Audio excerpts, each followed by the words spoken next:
kuna vitu wanaficha kwa sababu wanaogopa kusema kwenye mitandao.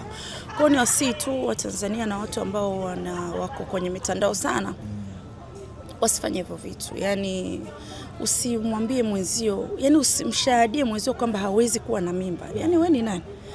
Kwa hiyo umeweka mipaka ya mtu kutokuwa na mimba. Kwa hiyo mtu mwingine anakuwa aamini kabisa kwamba eti mtu anaweza akabeba.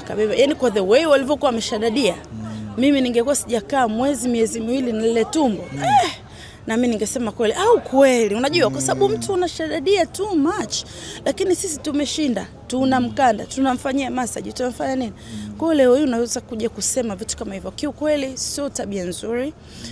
Sometimes unamwangalia yule wema kama dada yako, kama ndugu yako, ukivaa viatu kwamba this is my sister au huyu ni cousin wangu au ni ndugu yangu au ni mtoto wangu, usikufanya kitu kama hicho. Kwa hiyo wapunguze bullying kwa vitu ambavyo viko serious. Ni wakati wake wa kufurahia yeye na mume wake, mami ni mpenzi wake na mama wake na mashabiki pia kwa ujumla. Kwa hiyo wasitoe nafasi ya kumuumiza mtu na kuwaza kwa nini watu wanahisi kwamba mimi siwezi kubeba mimba. Mlihisi hivyo lakini Mungu ametenda. So ni miujiza na kusema utukufu kwa Mungu. Ile ni utukufu kwa Mungu. Yani Mungu tayari amejiinua na kujitangaza na tumemjua kupitia wema, Yeah. Tukitoka huko leo tumeamkia siku ya baba duniani.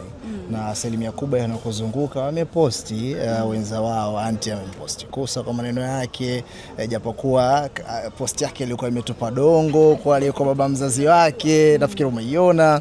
Wama Sepetu amefanya hivyo. Sijaona kwako na nimejaribu kurefresh sana kuliona.